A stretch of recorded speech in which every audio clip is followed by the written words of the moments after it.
Mm-hmm. So that's booming and bussing. Let's make sure that everything's coming through. Notifications to let's get let's get it to play.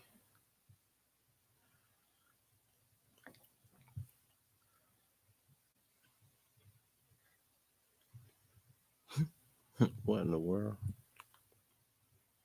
You could check the there we go. Yes. You could check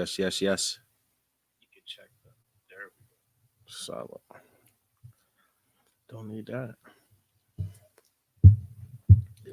All right, we live all over the place. I guess I could leave this here. All right. Let's go to get the attendance in the chat.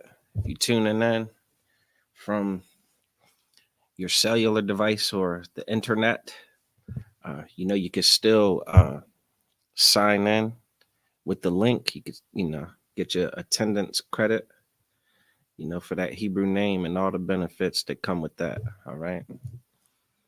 We'll go ahead and get it started, Mazarak. Everything to wild at the door. Most High in Christ. Clap it up. Hey, Shalom, Israel. This priest and officer of 1,000, Aisha Allah, with the Israelite School of Universal and Practical Knowledge.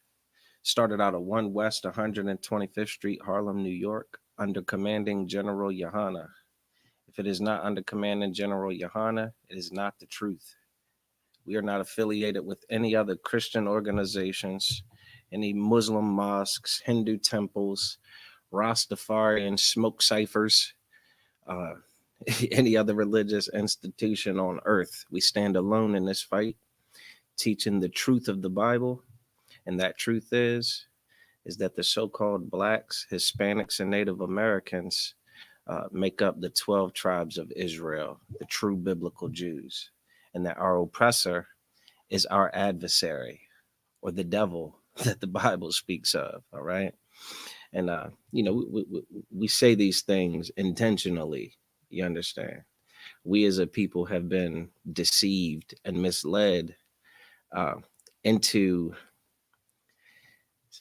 a weird matrix of existence. You know what I mean? Like a reality that's just so far detached from the truth that it's kind of insane. Like we live insane lives outside of the truth.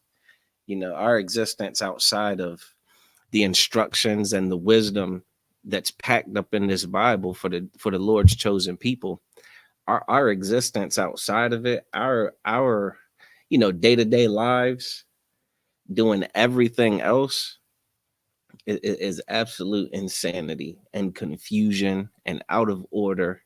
And it lacks wisdom, and it just reeks of selfishness and, a lack of self-discipline and integrity, all the great things, you know what I mean, that a person should embody, especially the Lord's chosen people.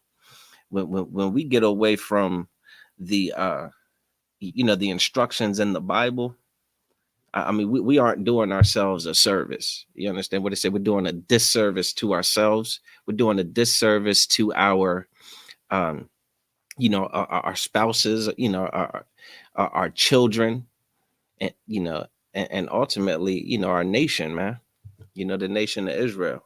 We're doing an extreme disservice by immersing ourselves in all these other ideologies and philosophies and doctrines and customs and traditions and beliefs and religions. Did I say religions before? We in ISUPK under Commander General Yohana, man, we are aggressive with the pushage of the truth of this Bible, man, and these lessons on these scriptures, straight out the Bible that really really do fix Black, Hispanic, and Native American communities, man. Like the solutions to all of our problems are in the Bible. But here's the thing. The ISUPK will not lie to our brothers and sisters and teach that it's an easy thing, like that it's a light thing, that it's a thing that does not require effort. You understand? A thing that does not require sacrifice. You know, when you the Bible says when you come to serve the Lord, prepare your soul for temptation, man. Serving the God of this Bible is a fight. It is a war. That's why the Bible says that God is a man of war, right? This so you really try to you can't even really pack that characteristic into, you know, you name the religion, you know what I'm saying? Christianity, you know, Islam, Buddhism, you know what I'm saying? Or Egyptology, or whatever you want to call it, man. Um, the religion of atheism, right? Your astrology. Uh, who else is out there? The damn Moors, like all of these other ideologies. You can't really, none of that. And it's crazy how they all, a lot of those religions try to tack on to the Bible and act like, you know, we talking about the same God, we just call it a different name. No, that's not true at all.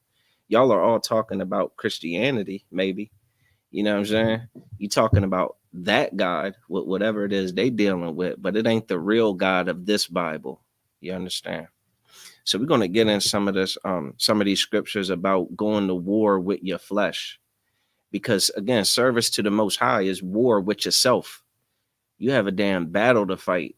You understand? The damn pictures that they illustrate, you know, about Christianity with the naked baby angels and the fluffy clouds and every, you know, the rainbows and all of that. That is not what it's like to serve the Most High, man. Not the Most High God, not the God of this Bible. That is what it's like, I guess, serving, you know, in Christianity. You know, where everything is a damn dreamlike state.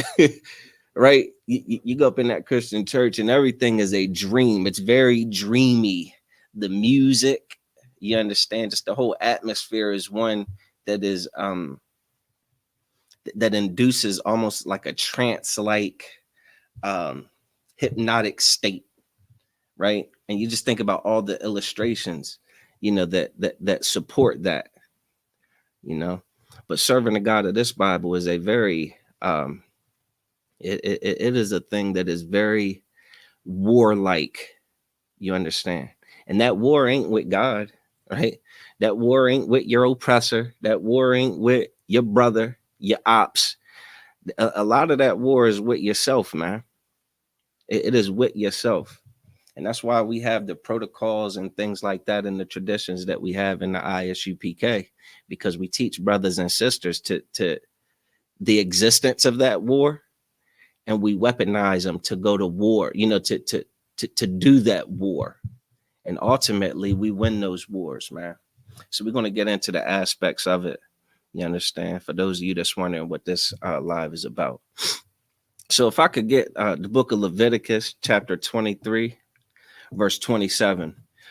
Just this past Sunday, Sunday night at sundown until Monday night at sundown, we in the ISUPK, all across this globe, you know, we participated in a high holy day, a real holiday, a holiday that they don't celebrate in church, a holiday that they don't teach kids and force kids to do in schools, right? To do reports about and to, you know anything about.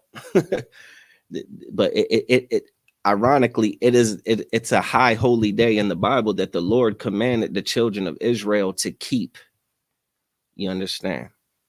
So again, you don't have to look far to see how the religious practices of the Christian church are detached from the real obligation, you know, to the God of this Bible. You got that, Officer Mazarat? Could you read that for me, Baba Kasha? Leviticus chapter 23, verse 27. Uh-huh. Also, on the 10th day of this 7th month, there shall be a day of atonement. Yeah, so you know what we just experienced, you know, with the 7th month or the 7th cycle of the moon or whatnot, from what we count as the start of, you know, a year, not what the oppressor considers the start of a year. We honored that. You understand? We honored that obligation, that day of atonement that the Lord said to do. Go ahead. It shall be in holy convocation unto you. Yeah, this was a holy convocation. This is a holiday. You understand? This is a high holy day. This is something you're supposed to have on your calendar, and you know, make sure you honor it every year. Keep reading. And ye shall afflict your soul. You shall do what? Afflict your soul. One more time. Ye shall afflict your soul. Yeah, the Day of Atonement, we're supposed to afflict our souls, man. You understand? Our souls, that's, you know, you compare that statement to what goes on in the Christian church. And I mean, it'd be really hard to find the existence of such a belief, of such a practice, one in which one is supposed to afflict their souls, to cause, trouble. Like, you put yourself through some turmoil. You understand? You're going to test yourself. You understand? In the church, how hard is it to do Christianity? Huh? What affliction is there? What turmoil is there with Christianity? What do you have to give up? What do you have to change? What do you have to suffer? You know, to be with the, to be a part of the thing that all the popular kids are a part of. You know, to be with the majority, to be with the masses. What is it you really giving up to join in with them? Nothing. They take everybody and everything. What do they say? Come as you are. You know, that's not what this is about. Keep reading, Maserat, if you could, Baba Kashar. An offering made by fire unto the Lord. Keep reading. Verse 28. And ye shall do no work in that same day. For it is a day of atonement. To make an atonement for you before the Lord your God. Man, listen, we supposed to make atonement before the Most High, man. You understand? We supposed to be repairing and trying to make right, all of our wickedness and all of our, ignorance and all of our stupidity and all of our selfishness and all of our, weakness, right? All of our shortcut. Like, we supposed to, one day we got to sit down and say, my bad. You understand? Not just say my bad, but you're going to do an exercise. You understand? You're going to do an exercise on the Day of Atonement that is going to help you not be so wicked moving forward, right? To not be so damn evil and not be so weak and so gullible and so selfish. That's what the Day of Atonement is about. Keep reading. For verse 29. For whatsoever soul it shall be that shall not be afflicted in that same day, he shall be cut off from among his people. Yeah, he should be cut off from his people. So, like, on this day, you're supposed to afflict your soul, man. You're supposed to go through this affliction. Now, again, I'll describe the affliction, right? I'll describe what we do. From sundown on Sunday until sundown on Monday, that's 24 hours. We are not to eat or drink. You understand? You are not to eat or drink. If you're, you know what I'm saying, if you're medically able, you understand? Like, we not nuts either. You understand? Like, you got some affliction, you got medication and stuff you taking, you got damn schizophrenia medicine and things like that. Do what you got to do to get your meds in you. You understand? But this is a day that you're going to go without food and water for 24 hours. Now, that might sound small, to some. Some people have no idea about, survival and stuff like that. Like Maserat, do you know how long you can go without food, how long a person can survive without eating food. And again, it'll vary depending on the size of the person, right? 3 to 5 days. 3 to 5 days, you're wrong.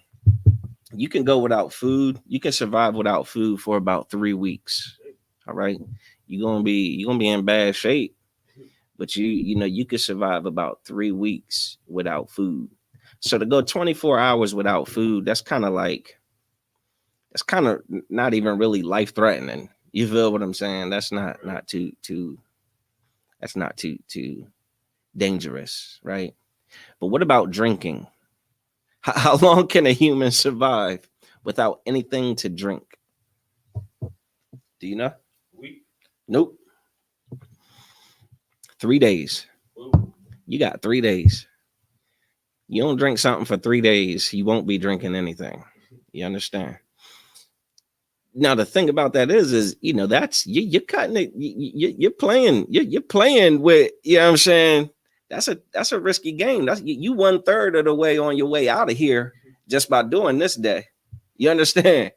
You 1/3 of the way. You 1/3 on your way to death, man. To die, because you need food and you need water, man. You need to drink. Your body has requirements for nourishment. It tripped me out. Damn, man. Boy, TikTok is something. I see people on this TikTok situation, man. I saw a cat claiming to be a breatharian. Am I saying that right? A breatharian. You never heard of a breatharian? Listen, a breatharian, the breatharians teach that you don't even need food or water, that you just breathe, and that gives you the substance you need for survival. You understand? You got people out here teaching that you don't got to eat nothing. Somehow, humans are just supposed to damn photosynthesize, and you could go outside, stand in the grass, and hold your palm, put barefoot in the grass. Got to be barefoot, Maserati. So you touching the earth and palms to the sky, and you're gonna get, your nourishment like that. They don't have basic understanding of, the human body. You understand, and anatomy and the way that these organs and things work, and what the fuel that's required for them things to function, man, for them kidneys, you know what I mean, to rock out like they do, and your heart and just all your your systems, man. So, with the Day of Atonement, man, we put ourselves to the test about a real, something that's a real danger, man, with that not drinking. Now, here's what you need to understand about this, right? When you don't drink for 24 hours, the first hour of that 24 hours is nothing. You know what I'm saying? 2 hours, nothing. First few hours, I mean, it's not even a struggle. But there's going to come a point, maybe 5, 6, 7, 8 hours, where your body is so used to just whenever you get thirsty, you drink something, or whenever you get hungry, you go get a bag of chips, you go get a candy bar, you make a sandwich, piece of chicken, some wedges from Rofo, right? I mean, you just like, it's just such a natural impulse that when you're hungry or you're thirsty, you just go do it. Well, now on this day, you're going to have to find what's called breaks. I'm not talking about a smoke break. I'm talking about like pump the brakes on that reflex to satisfy that urge you have to eat or drink. You have to become aware that this is, this desire I have is something that I have to be aware of, and I have to fight against it. I have to fight against feeding myself. I have to fight against putting water in my body. You understand? You have to develop an awareness, because if you're not careful, hell, Maserati, if you're not careful, you'll be halfway through a bag of Doritos like, oh, without even thinking. So even to participate in this, in this high holy day that the Lord told us we have to do, you have to tap into, again, a higher, not a higher consciousness, but you have to have a heightened sense of okay, I have this urge and this desire, but I also have this obligation to the Most High to reject that urge and reject that desire. I feel like this has been one of the most powerful high holy days personally for myself. You understand? Because I learned that, damn, if I can go 24 hours without something that will kill me, if I continue to do it for 48 more hours, if I could fight against, the urge to eat and to drink, which are necessities for living, if I can learn, like kind of get the awareness of that voice in the back of my head that tells me just a bite of a sandwich. It's not like eating a whole meal. Just a little half a cup of water. It's just when you start to realize that little voice right there is your enemy. You understand that those physical urges are your enemy. Well, now you can start going to war with things that, other voices, that same voice that's going to try to convince you to do all kinds of evil and wickedness, Maserat. You understand? Like the Day of Atonement is the solution to addiction, to drug addiction, to alcoholism. You understand? To all those intimate lifestyles that the Most High considers an abomination, right? All of the dietary laws that we keep, the resistance of, the pork and the shrimp, crab, and lobster, right? And the octopus and the snail and the whatever else people out here eating, right? Like there's voice, you're going to convince yourself that all of these things are okay to do. But all of those things require you to know who you're committed to know who you serve, and to honor your obligation to the Most High, and to refrain from doing those things.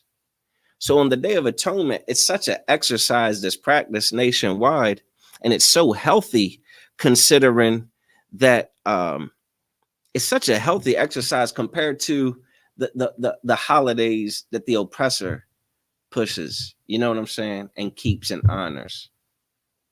What we not far from October. What's the holiday they got going on in October? They got that Halloween. Now, surely Halloween is such a contrast from the Day of Atonement. You understand, the Day of Atonement, we have to afflict our souls and resist eating food and resist drinking, right? Halloween, what do? You take your kids, send them to all the strangers in the world to get candy from them. After you told them never to take candy from strangers. Do they even teach kids that anymore? How can you when you celebrate Halloween? You understand? Hypocrisy. You're going to march your kids around the neighborhood to all of the what's we call it? The ones that are registered, the ones that are on the registered list that live in your neighborhood. Your kids are going to go knock on their door and get some candy from them, man. And then, I mean, to think, like, come on, man. What are your kids going to do with the candy when they get it? Binge, huh? all them Tootsie Pops and Tootsie Rolls and candy corn, all that stuff is going to get, consumed, without haste. That's a big difference from the Day of Atonement, where we got to learn to resist temptation, man. 24 hours of temptation resistance, man. 24 hours. That's a long time to fight food, hunger and thirst. But I mean, that's kind of a small clip. That's a small clip of fighting Maserat. That's a tiny battle, because to battle drug addiction, you're gonna battle that, damn, round the clock, year round. Huh? You're gonna battle that for years if you're gonna do it right. You understand? That's what you're gonna have to do, man. You're gonna have to battle that. The us living on the shore, it's not uncommon for us to go into a facility and the smell of seafood, you know what I'm saying, be all over the place. Down Lexington Market, you go in that damn Lexington Market, man, you're going to smell all kinds of seafood and abomination getting cooked up, You got to resist that mess, man. You're going to have to fight against that. But we get ready to get into these scriptures, man. That's just it. Learning to fight against your flesh is imperative according to the Bible. And I just think it's appropriate to hit this topic with it coming fresh off the Day of Atonement, which, like I said, is an excellent exercise in learning about that war, learning about that fight. You understand? Yeah, the brother in the chat said Thanksgiving is gluttony. That's right after this. That's right after Halloween. Thanksgiving, you're going to stuff yourself, you know what I'm saying, till you got to undo your top pant, button. And then you're going to carry a 10-pound tray home with leftovers. But yeah, this is the wisdom that's in the Bible. As a matter of fact, let me get the book of Deuteronomy chapter 4, verse 6 real quick, Baba Kashar. Deuteronomy chapter 4 and verse 6. Go ahead. Keep therefore and do them. Do what? Keep therefore and do them. Listen, the Bible says we got to keep and do them, man. This is talking about the laws, man. This is about the law, statutes, and commandments that the Most High gave to the children of Israel. So when we're talking about the Day of Atonement, we got to keep and do it, man. When it's talking about not eating shrimp, crab, and lobster, we got to keep and do it. When it's talking about not living an alternative lifestyle, you know what I mean? Full of illicit, intimate, fleshly desires, you know what I mean? That are abominations to the Most High. You got to do it. You got to keep therefore and do it. Go ahead. For this is your wisdom. It's your what? Your wisdom. Stupidity. Your wisdom. Oh, listen, this is your wisdom, man. Keeping the Most High's laws is wisdom. Like I said, now you compare the Day of Atonement to Halloween. One of these traditions is absolutely wise, and one of them is absolutely foolish. You understand? There is a difference. One's wise, one's foolish. And you don't have to be a damn PhD to know which is which. But you do have to have self-discipline and self-control to choose the one. To choose the other, it just requires the absence of self-control, discipline, and wisdom. Send your kids out there at night with the adults that are going to dress up in costumes, Maserati, and they're going to get nice and saucy, nice and wavy, nice and tipsy, right? Listen, now one of these traditions is full of wisdom. The other is foolish. It says, keep therefore and do them, for this is your wisdom. Go ahead. And your understanding. And our understanding. Go ahead. In the sight of the nation. In the what? In the sight of the nation. In the sight of the nations. Other nations should see our behavior. They should see that we go and we exercise self-control every year for 24 hours in a very aggressive manner, man. We go and exercise. We exercise that war over our flesh annually. And what does the world do annually? Send their kids out to get fentanyl laced candy, huh? What? Listen, all it takes is someone to touch fentanyl and touch your kid's candy, and then your kid touched the damn candy, and now your kids, Lord be with them. You understand? Keep reading. Which shall hear all these statutes and say. So these nations, they're going to look at us do this Day of Atonement. They're going to look at this class and say, y'all do what? Y'all do what? Y'all don't eat or drink for 24 hours and this and that. Go ahead. Surely this great nation. This what? This great nation. These thugs. this great nation. What, these scum of the earth? This great nation. These rejects. This great nation. What? Listen, man, they're gonna look at us, they're gonna see what we're doing, and they're gonna be like, you know what? That's actually a great people. You know what I'm saying? Like, it takes a great people to commit to that in unison. Go ahead. Surely this great nation is a wise and understanding people. Is a what?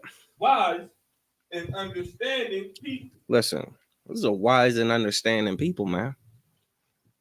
A wise and understanding people that have self-control. You know what I'm saying? Like that don't just throw everything that they can get their hands on in their mouth. You know, that don't just go and, you know, have intercourse with whatever, you know, arouses them. You understand? That goes for the brothers and the sisters. Like, this is a wise and understanding people, man. A great nation. That's what we're supposed to be, Blacks, Hispanics, and Native Americans. We're supposed to be a great nation, man.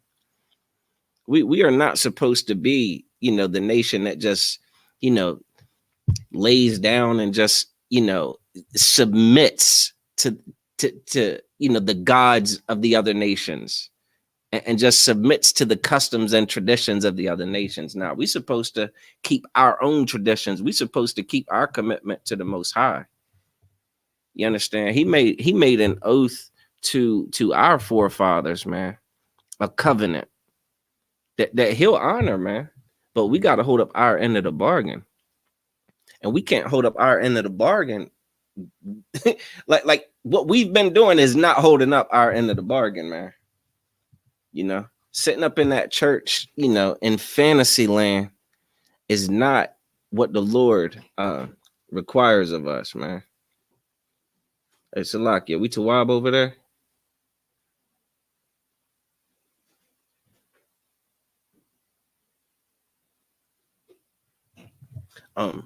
Yeah, like we gotta you know, the church teaches us does not teach to battle the flesh.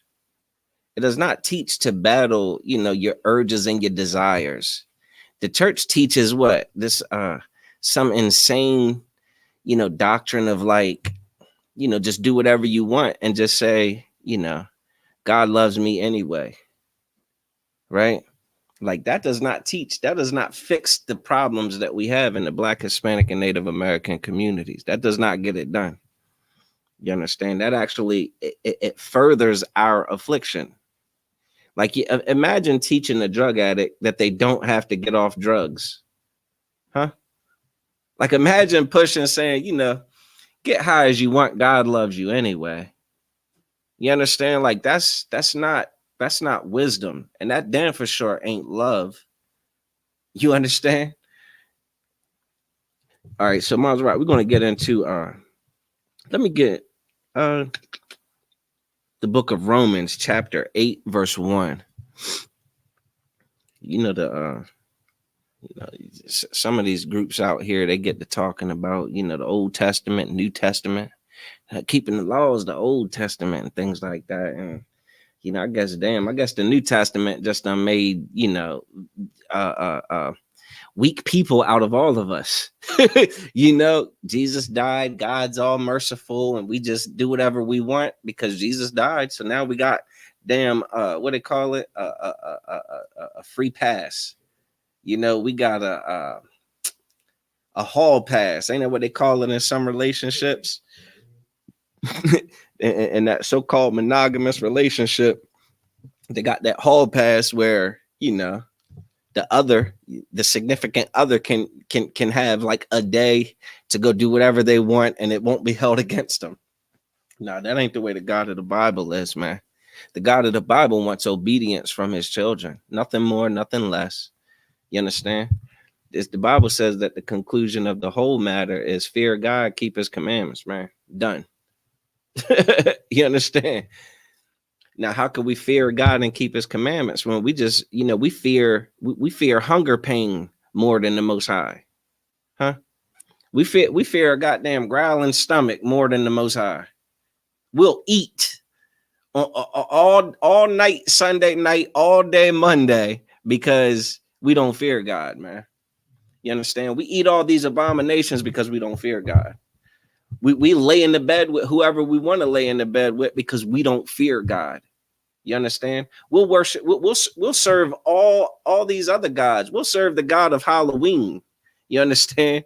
We'll serve the pagan roots of that stupid tradition. We fear that more than the God of the Bible. We fear being ostracized and looked at sideways by the other people around us if we don't go along with the wickedness and the sin of, the masses and the norms. Like we fear what people might, say about us, not doing what everybody else does. We fear that more than the God of the Bible. And that's not going to get it done. You understand? The Lord is preparing us to be soldiers and warriors, man. You understand? And again, the Bible says that the weapons of our warfare are not carnal. We ain't talking about going and get all kinds of guns and, damn flamethrowers and Molotov cocktails and, goddamn nukes and stuff. We ain't talking about those weapons.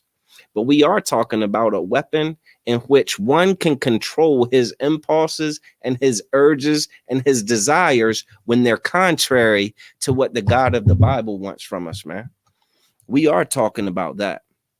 That's what we're like. That's the weapon, self-control. And we exercise that. We are taught, you understand, the ISUPK under Command of General Yohana, that is a valuable asset. It's a necessary, ability. That is absolutely necessary to be able to do that. You got that, warrior? Go ahead. Romans chapter 8 and verse 1. Go ahead. There is therefore now no condemnation to them which are in Christ Jesus.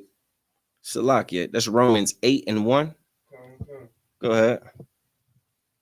Go ahead, keep reading. Who walk not after the flesh. He did what? Who walk not after the flesh. You saying Yahweh Shai, Christ in the Hebrew, did not walk after the flesh. Go ahead. But after the spirit. But after what? The spirit. The what? The spirit. Listen, the spirit. The spirit is that understanding and commitment to obeying God, man. That's the spirit. That's the breath of life. That's the law, statutes, and commandments. That's what we have to embody. That's what we are to possess. That's what is required to serve God, man. That understanding that what he said to do is what I'm going to do. That's the spirit. You understand? Keep reading. Verse number 2. For the law. Salakia, drop down to verse 5, Baba Kasha. Verse 5. Go ahead. For they that are after the flesh do mind the things of the flesh. Listen, if you're not, that's us in the world, the flesh. You understand? Just whatever the hell our flesh wants is what we're going to give it. Whether it's drugs, whether it's shrimps, crabs, lobsters, whether it's, an orgasm with, someone of the same gender. You understand? Like, these are the things that are going to, that your body wants. And if you give a damn about what your body wants, if you care more about what your body wants, if you care more about pleasure, if you care more about your self-satisfaction, you're going to satisfy yourself. You're going to do whatever it is that your body wants to do. That's point blank, period. But you got to understand. Keep reading. But they that are after the spirit. They that are after the spirit. They that have this desire to serve the God of the Bible. And this understanding of what the God of the Bible wants. That's where the church has failed Blacks, Hispanics, and Native Americans. That's where the damn Christian church has failed the world, that may care to follow the Bible. They don't teach the spirit. The spirit. They don't teach what the God of the Bible wants. It wasn't until maybe a little under a decade ago I found out that God actually expects us to keep the law. You know what I mean? And I remember how foreign of a concept that was, that God actually wants me to change my behavior. You understand? The things that I'm feeling the most pleasure from, and the fun that I feel like I'm having, I have to stop that. That's a rough one. But they that are after the Spirit, what do? What do they mind? The things of the Spirit. The things of the Spirit, man. You can't serve two masters. You can't serve your flesh and serve the Most High. You understand? We're going to get into it. We're going to drop down to verse 9. Go ahead. Verse 9. But ye are not in the flesh. We are not in the flesh. We ain't supposed to be in the flesh. The children of Israel are not supposed to be so flesh oriented and so tangibly demanding. Oh, that's a good one. Someone jot that down. Tangibly, like things that we can touch and feel and taste and sense and feel, like only what is physical. You understand? We ain't supposed to be like that. We're supposed to be in the Spirit. Go ahead. But in the Spirit. We ain't supposed to be in the flesh. We're supposed to be in the Spirit. We're supposed to be in the mindset that you know what gives me pleasure? Serving the God of this Bible. You understand? Doing actions that the God of the Bible would consider well done. You understand? That was lawful, Aisha Allah. You understand? Like, that's it. My conduct is lawful. That's what drives me now. Even though you've got the fleshly desires, you've got the demons and the voices in your head that want you to go satisfy all of your fleshly desire. Nah. I know that serving the God of the Bible is the most honorable thing that I can do with my petty existence. You understand? Drop down to verse 13, Baba Kasha. Verse 13. No, Salakia, keep reading that. Salakia, finish that. Salakia. If so, be that the Spirit of God dwell in you. So if the Spirit of God dwells in you, and again, the Spirit of God is his commandments, his instructions, his rules, his guidance, his playbook. You understand? Your commitment to those things. If that dwells in you, go ahead. Now, if any man have not the Spirit of If any Christ, man has what? Not the Spirit of Christ. Again, the Spirit of Christ. What like which of God's laws did Christ break? Huh? Which feast day did he sit out? Like what dietary law did he break?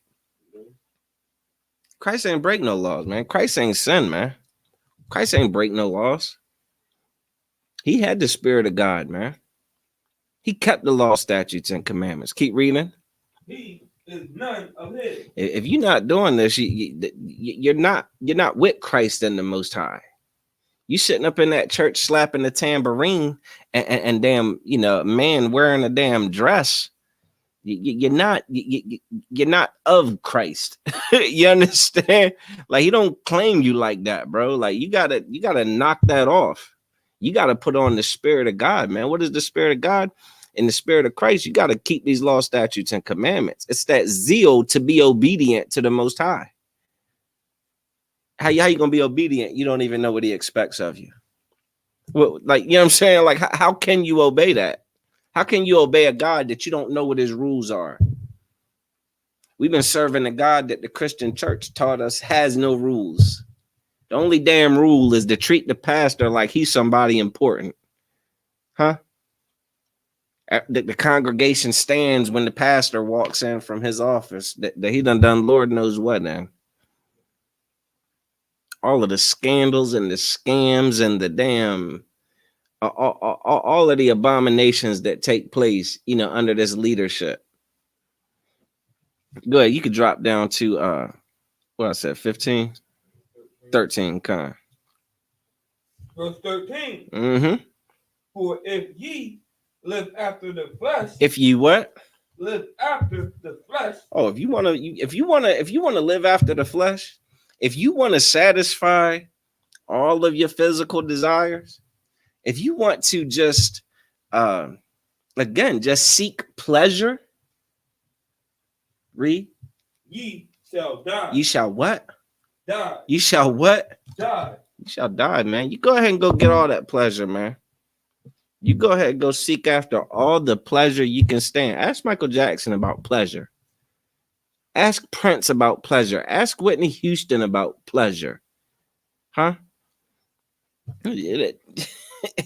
and we stupidly, raise our children to do the same thing, man.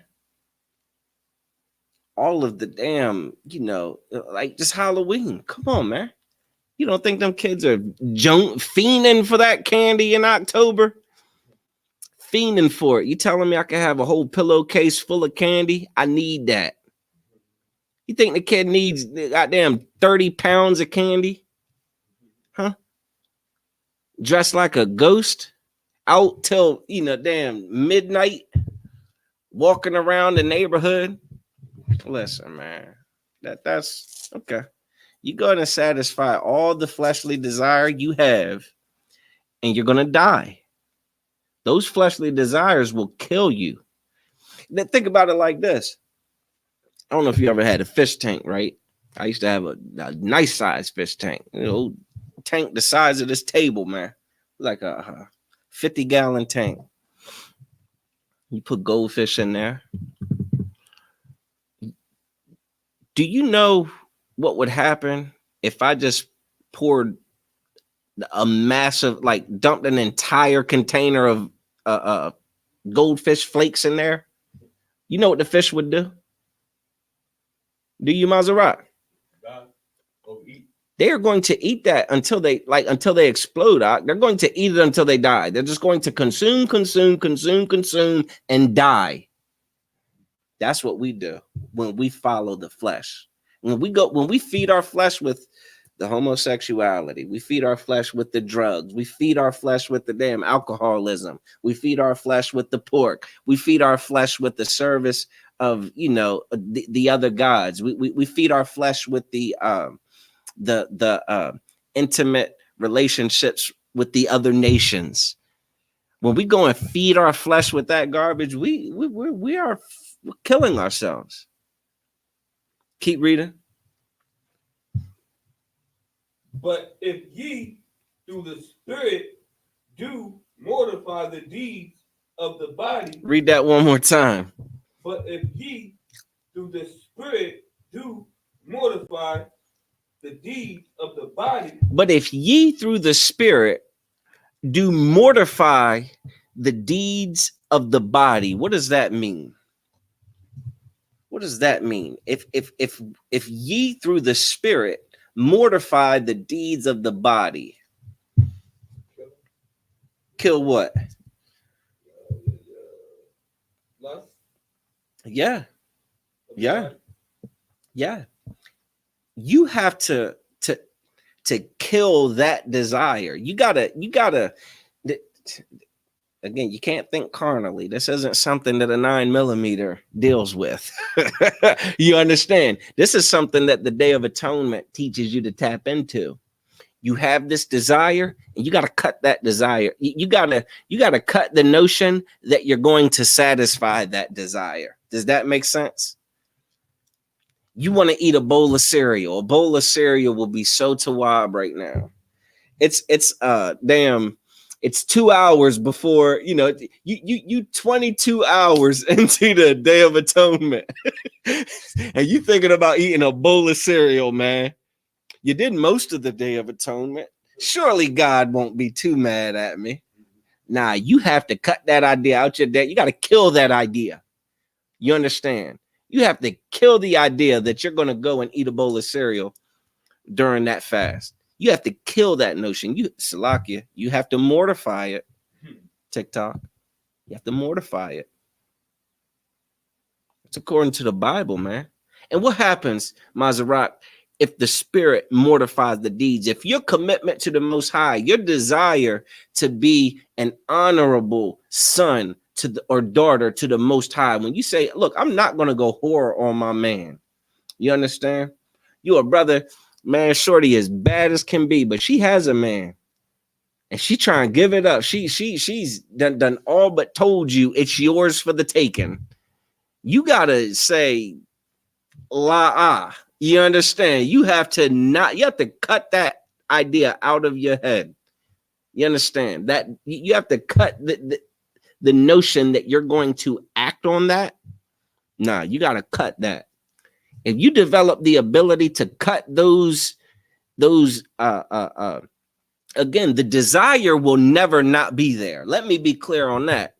The desire to do some of these things may ever be present in your existence till you die. Like I said, drug addiction, what they said, damn, once an addict, always an addict, or not once an addict, always an addict. But even when you stop doing drugs, you're not an addict. You're just an addict in recovery. You'll always be an addict in recovery. You'll always have the taste for that, that methamphetamine or that cocaine or that marijuana or that damn nicotine or tobacco.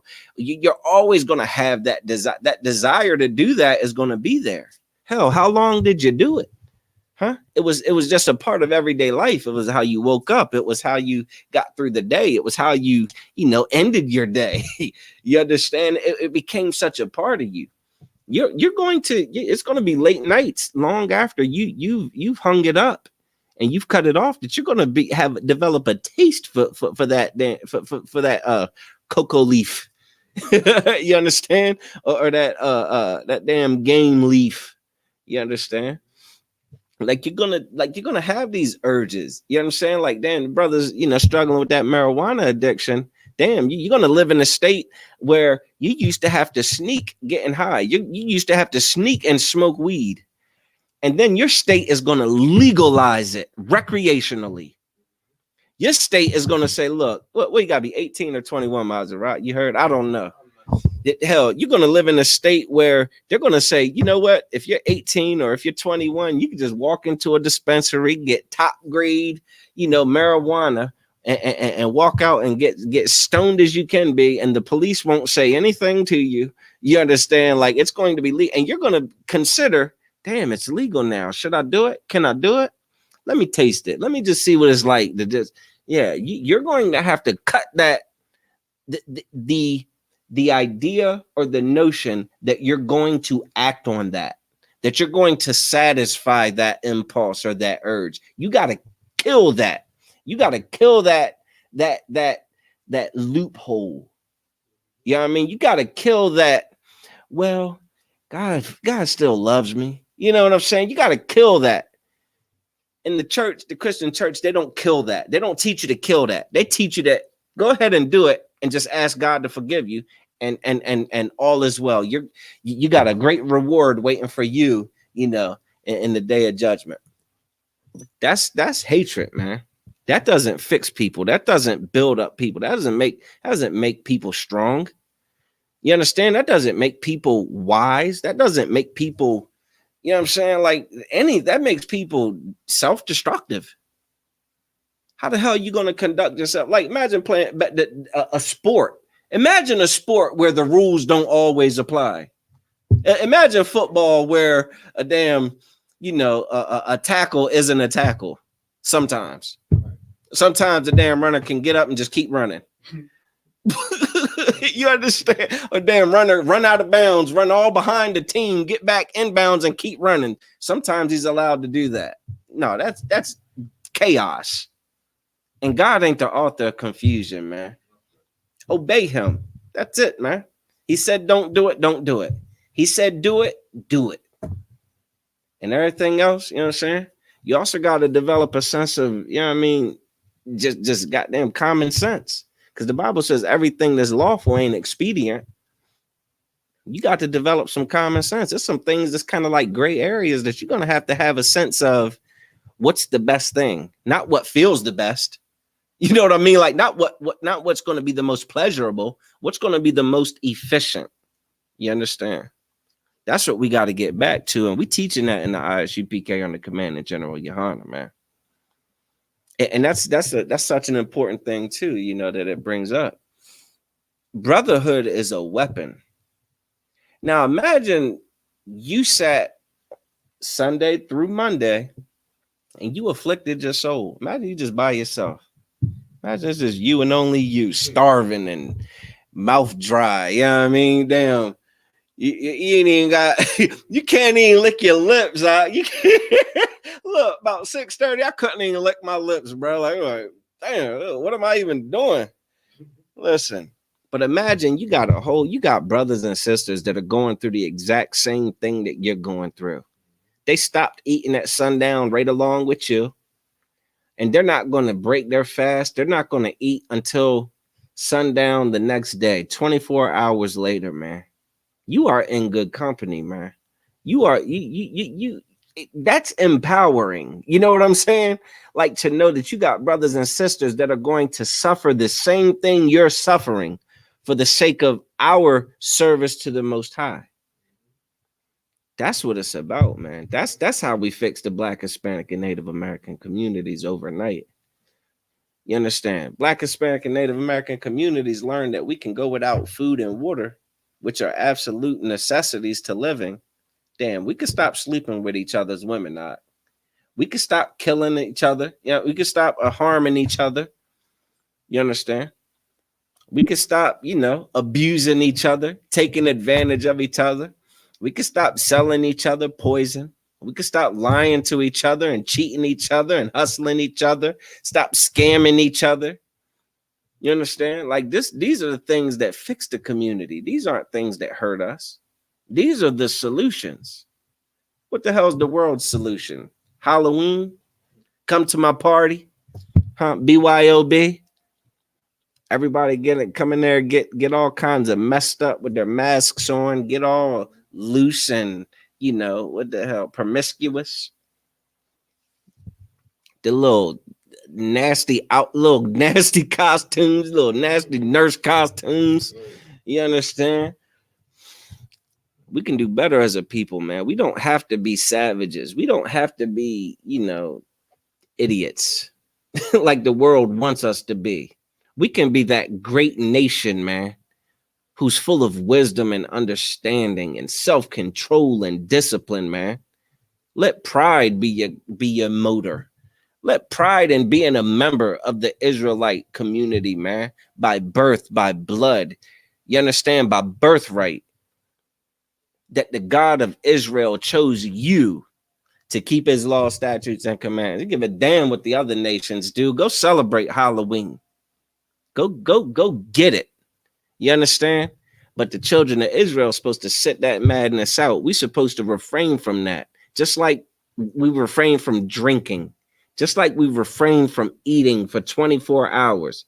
Just like the voices crept up in our head, all of the ways we should look at it so that we could satisfy that thirst, all of the different ways and different angles we could approach the Day of Atonement to where we could get that snack, that, part way through it. No, damn all of that, man.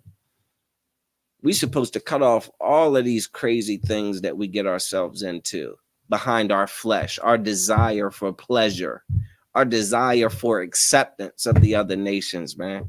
We got a war against that, man. You understand? That is absolutely weak. And you're not going to get strong in the Christian church. You're not going to get strong in that mosque. You're not going to get strong in that damn that Masonic lodge. You're not going to get strong in that damn the damn tombs in Egypt. You know what I'm saying? With that Kemet stuff. You're not going to get strong because of the damn shapes of the stars with that astrology and the calendars and the numbers. None of that's going to make you strong, man. Servant, you're committing to the God of this Bible will make you stronger than any being on this planet. You understand? Stronger than the president of the United States, man. Damn, Donald Trump, he just can't help himself. He just do whatever the hell he want. Any desire he has, what he said, grab him by the box, right? Huh? Now think about how far you are from that, you in the world. Now imagine how far you are from just grabbing boxes, or just putting poison into your damn system, huh? Imagine you're not far off. You understand? Like that's your mentality. Grabbing by the box, your mentality is, do whatever feels good. We're a better people than that. We're a better nation, man. And again, we got to realize that we got to commit to the Most High. We got to commit to not commit. We got to commit to not doing these abominations, man, that anger the Most High, that got us into this position to begin with. Let me get a couple more scriptures on it. Oh, I'm over time. Salakia. Let me get, we're going to do it though, Salakia. Let me get Galatians chapter 5, verse 16. Just to drive the point home. I actually got through most of my scriptures. That's actually a tawab. Like, I'm not even mad. Galatians chapter 5 and verse 16. Go ahead. This I say then. Go ahead. Walk in the spirit. Do what? Walk in the spirit. One more time. Walk in the spirit. We got to walk in the spirit. Keep reading. And ye shall not fulfill the lust of the flesh. Listen, man, when you could that walking in the spirit, that's commit to the Most High. Commit to making the God of this universe proud of you. You know what I'm saying? Like, commit to making the God of this universe acknowledge that you obeyed him. You did what he told you to do. You refrained from what he told you to refrain from. Earn that. Fight for that. Fight for that. Well done, thy good and faithful servant. Fight for that. Put all of your zeal and your effort into that. Damn that promotion on your job, man. Damn that, you know what I mean? Like, damn that getting up early and staying late at the slavery to try to, get the oppressor to give you an extra bump in your salary or whatnot. No, damn that. Put all of that extra zeal and effort into just being obedient to the Most High in all ways. Keep reading. Verse 17. For the flesh. No, Salak, you gotta finish that. Salakia. And ye shall not fulfill the lust of the flesh. Yeah, you walk in the spirit, you're not going to fulfill the lust of the flesh. You understand? Like you're going to choose. All right, do I do what the God of the Bible says, or do I do what my body wants? Huh? Do I complete the Day of Atonement, or do I eat the damn Krispy Kreme donut? Keep reading. Verse 17. For the flesh lusteth against the spirit. It does what? Lusteth against the spirit. You've got the flesh and the spirit, and there's a battle. There's a turn. Like they do not get along. You understand? What the Most High wants from us does not get along with what we want and what we desire. In a carnal state, it's in absolute opposition. Keep reading. And the spirit against the flesh. It's vice versa. Your flesh hates the idea of denying itself gratification. Your spirit hates the idea of your flesh just satisfying itself and saying to hell with what the Most High wants from us. Keep reading. And these are contrary the one to the other. Yeah, these are contrary. These are two masters. You understand? The God of the Bible and your damn desire to get high. The God of this Bible and your desire to have an orgasm. These are in opposition. The God of the Bible and your desire for that damn seafood bag or that seafood boil. Keep reading.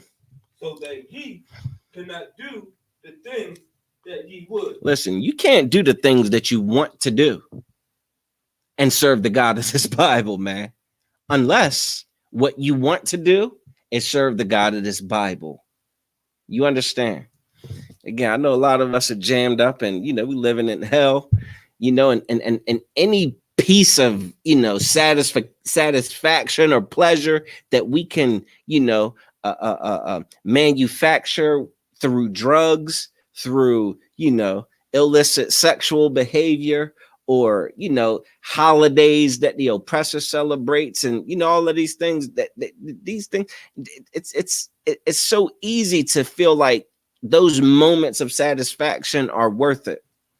But like I said in Romans, listen, you go seeking those little tangible pieces of satisfaction, and you'll die ultimately, which is what we do as a nation. All we do is die, die, die, and accomplish nothing meaningful. We do nothing in the eyes of the Most High, nothing of value, nothing of worth. If you want to be of worth, you want to be of value, you want to be better than you were, you want to be more than a damn lowly animal. That's what a dog does. A dog just walks a damn around just trying to lick stuff that he thinks is edible, run when he wants to, bite what he wants to bite, poop and pee where he wants to poop and pee. Just an animal, right? We got to be better than that. If you want to be an animal, go ahead. Keep doing what you're doing. Stay in that church, beat the tambourine, cry when they sing the slow songs. You know what I mean? When they play the music fast, run around, jumping jacks, get your cardio and die. Or you can learn how to really serve the God of this Bible, man. In the ISUPK, I'm the Commander General Yohana. You understand? And with that, Shalom, Israel.